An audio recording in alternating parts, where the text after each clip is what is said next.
going to start our today's lecture. In the last lecture, we discussed about what is web development, what are different design issues, and how that issues we can resolve them. In today's lecture, we will see what different languages are used in web development, what is storyboarding, and how it is beneficial while designing a website. And moreover, in the next session, we will do some practical examples related to HTML. We will try to create a static blog website with all the techniques that we have learned in our last lecture. Now, as the name suggests, HTML stands for Hypertext Markup Language. Now, HTML is the basic backbone, we can say, is the basic structured way of structuring a web page. Without HTML, you cannot design or develop a single website. The question is why? Because this is the first markup language that is used to structure your page. Means the text you want to write and how much content you want to add. Without HTML, you didn't alone can apply JavaScript on it or CSS on it. So that's why HTML is very important for structuring a web page. We have learned different tags like for adding headings, we use H1, H2 up to H6 tags.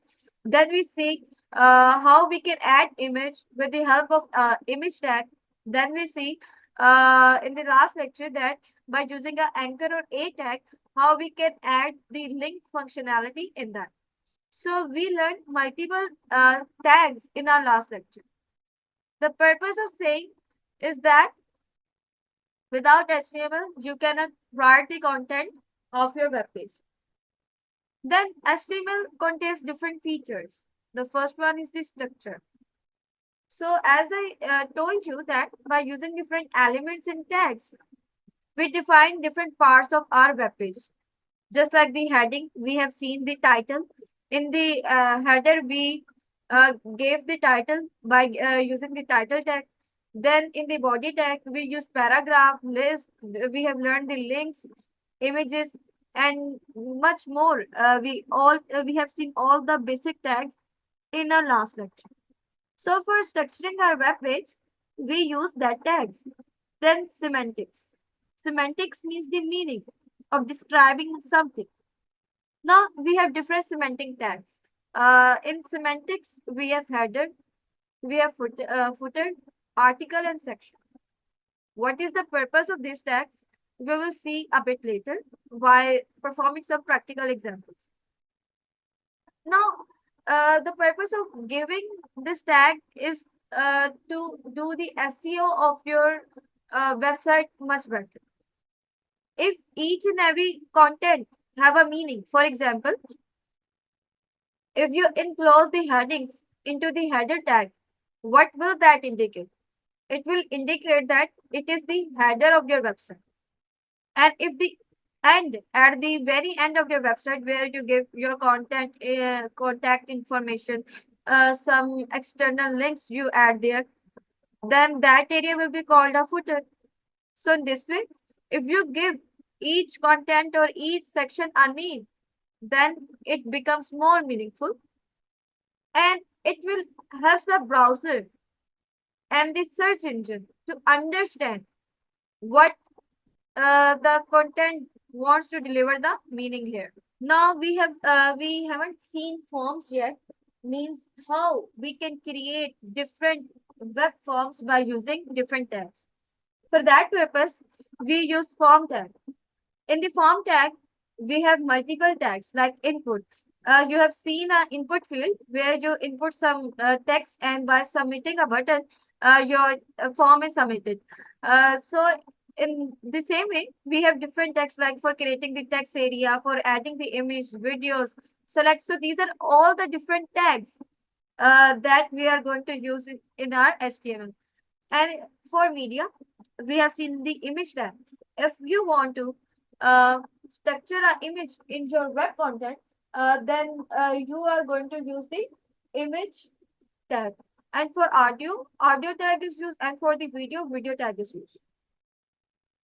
Now, you have structured your web page, but let's structure a simple website so that it, with a practical example, it will give you a more clear meaning.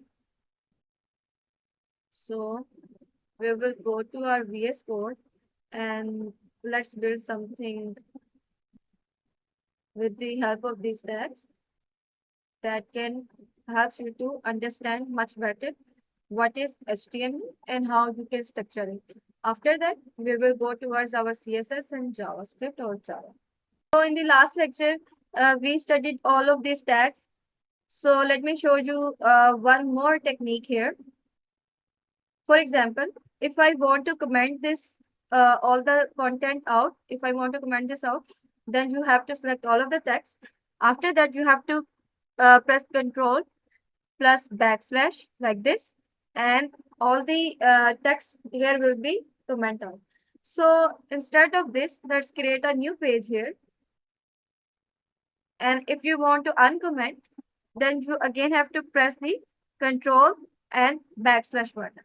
Now, with this new file option, I will create a new file of HTML.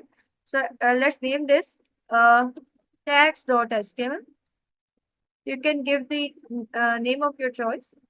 Then by pressing Shift 1, I got this emit abbreviation, and by pressing Enter, I got this basic program body. Now here, I will write the title. We are learning about tags, so we will write here learning. So just let's give a simple name called tags. Now, we have studied different tags. So let's create a form here. Let me show you how you can structure a form. First of all, we will create a form tag.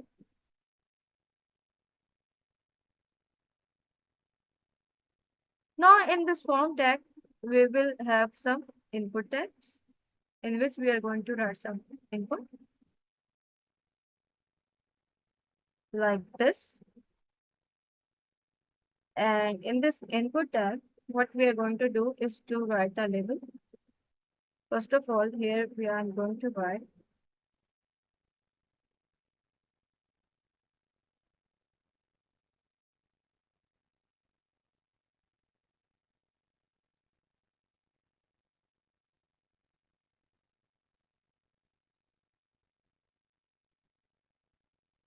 so for example, we want to write the first name and the last name. So let's structure the web page first. Then we will write our first form. So you have seen that in form, we use different kinds of elements. For example, the first one is there is the first name, then the last name is written there. Then in the form tag, we have different kind of more fields, just as let's say there can be the last name, then you can for the gender there are many other types. So let's get started first. So this is a form.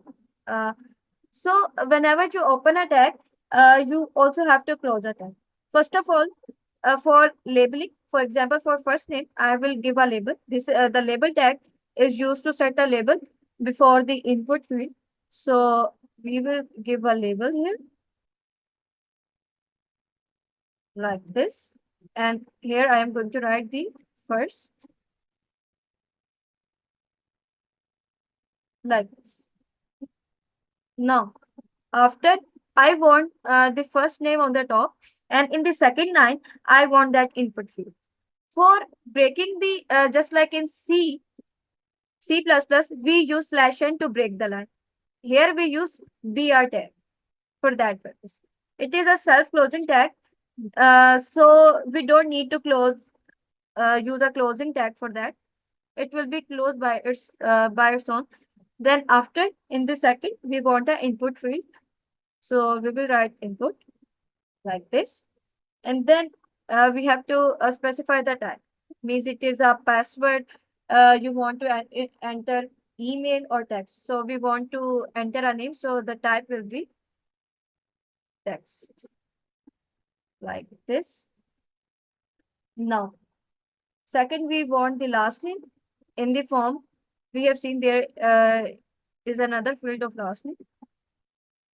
So let's copy this instead of retyping this. So here, I'm going to write the last name.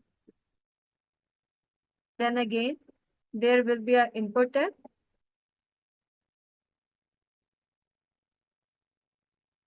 Like this. And after that, we want a submit button. So for creating a button, in HTML, we use button tag. Simply, I will write button. Then name of the button will be submit. So in that tag, so a simple form is ready with only two fields.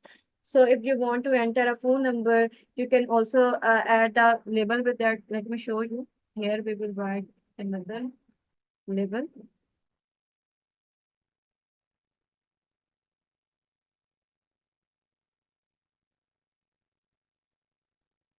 So here in this level, what we are going to write is the phone number.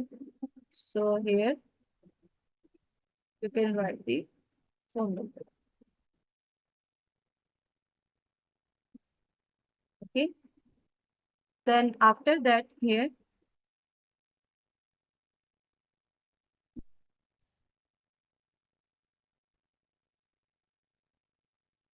type is number.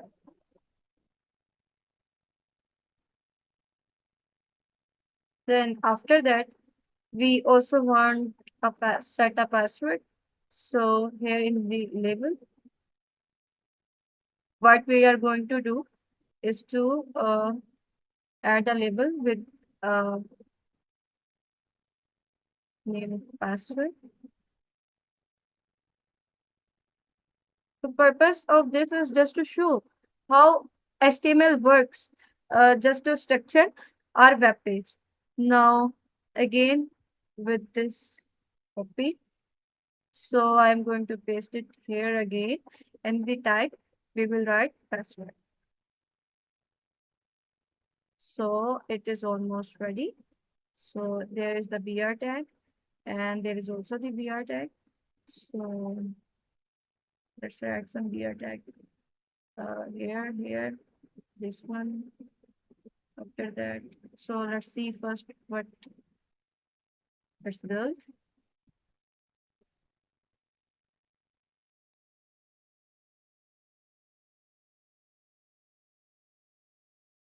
So look, a simple form is ready here. And if I write here, the password will be invisible just because we have set the type password here. And unfortunately, I have put the type number is the number. So that's why we got this number here.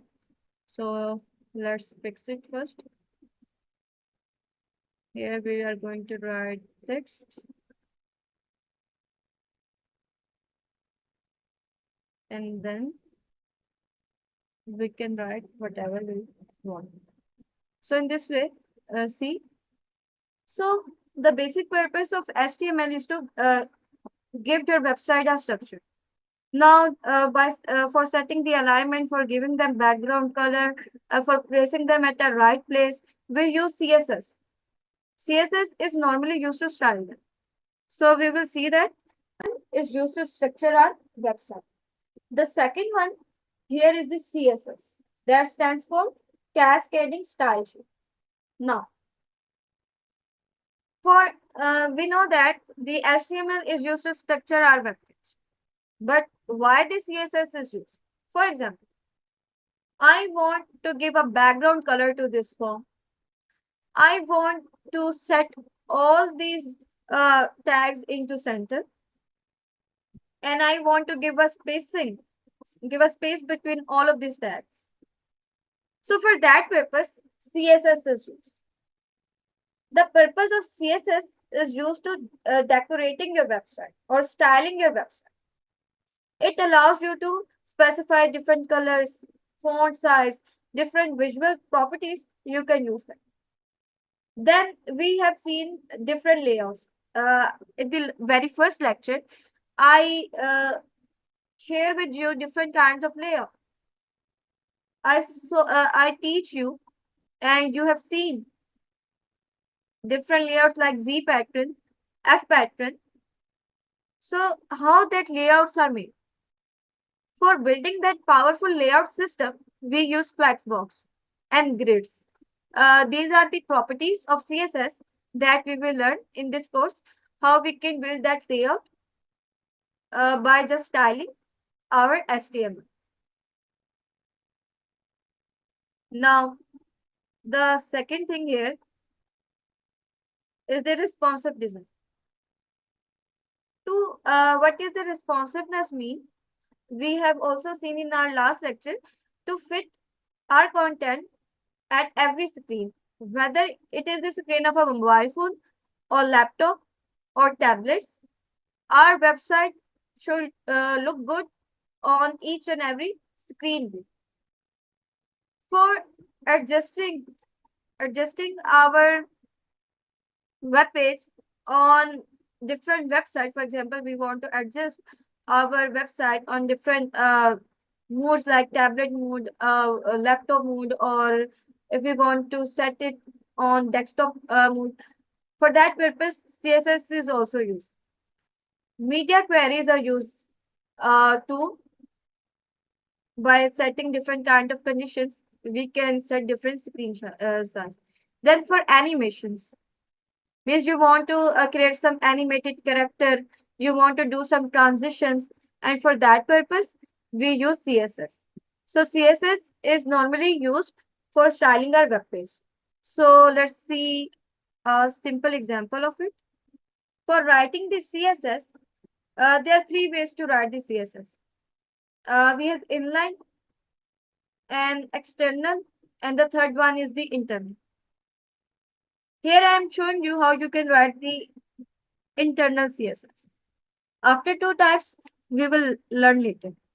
So, as the name suggests, CSS is used to style the web page. So, the style tag is used here. In this way, so that's it. This type of CSS is called internal CSS. Why?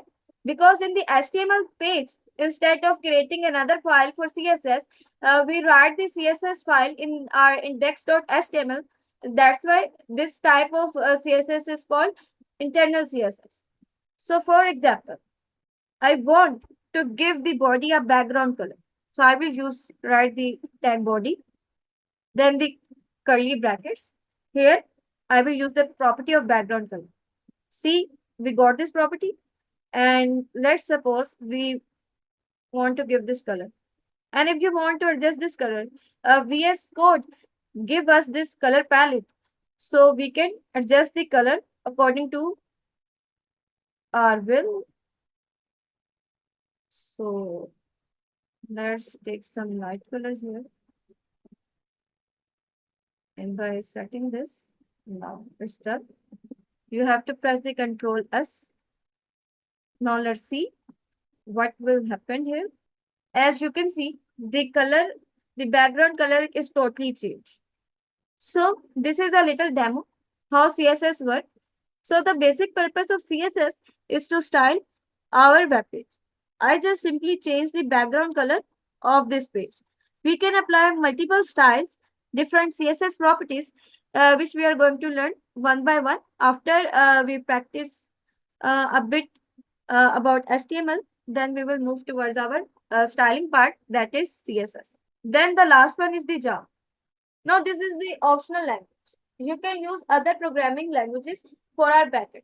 For example, PHP, JavaScript, and its framework Node.js can be used for the developing the backend of your web application. So the basic purpose of JavaScript is to develop the backend of your website. I told you in the first section, we have two kinds of development. The first one is the front end, and the second one is the back end. In the front end web development, we just design the UI. We write the JavaScript or HTML, CSS as at the client side, means within our browser.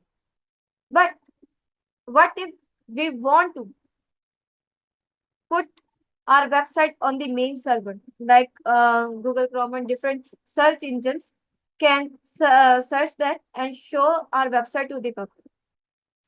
What if we want to create a database? So whenever I uh, fill my form, that data will be stored in the database of that website. And whenever I log in with my credentials, it will grant me the access. So for that purpose, database is used.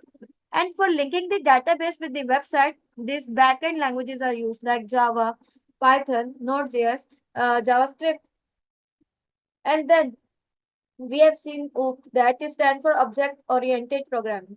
So similarly, if we want to create different kind of classes, different kind of objects, then Java is also a object-oriented programming, which help us to reuse our code by creating functions, classes, different objects.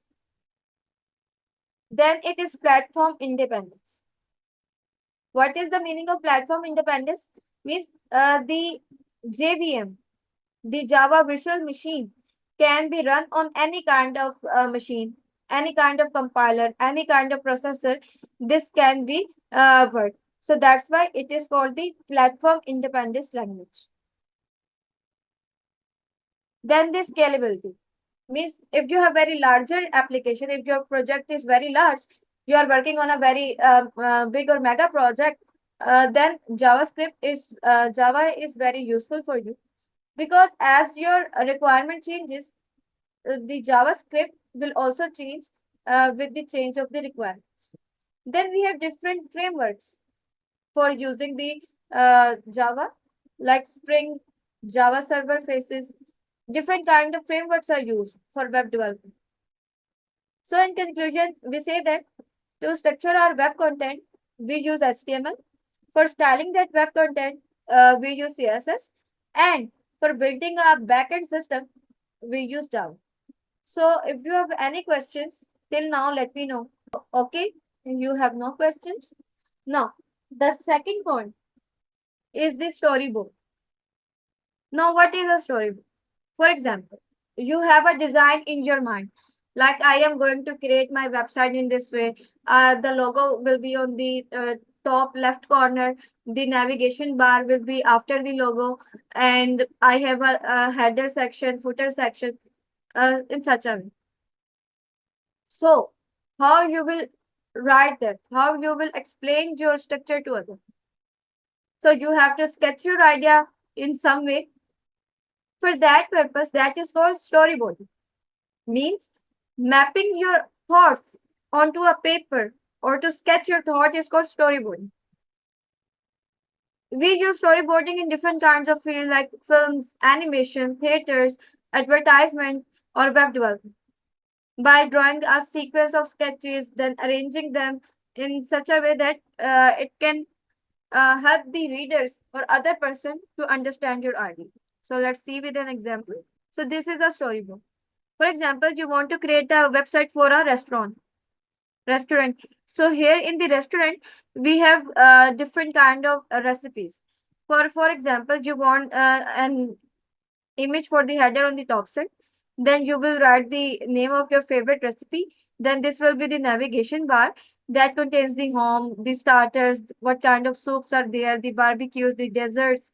So then the starter image will come here, the soup image will here, the dessert image, the barbecue image will be there. So at the end, you want to add a footer that shows the copyright 2018. Then these are all the web pages that you want to design. So this is the storyboarding. So in this way, you can design your website. You can design your different web pages to show your ideas to the other people that how you're going to create that. Before designing, you have to create an initial sketch for your website. Then, what is the purpose of storyboard? As the name suggests, storyboard is used to create a story of something. So, for visualization, to show the concept of different ideas, then we use this technique.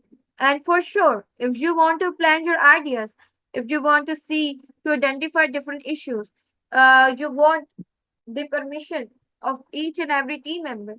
That's why we use storyboarding. Then for communication, means there are many tools. For example, you want to communicate for your with your clients, your stakeholders, your team members to ensure that whether they understand your project well or not. Then it is very efficient so that it will help you to guide how the project is going to end. So in this way, these are the different purpose why we use a storyboard.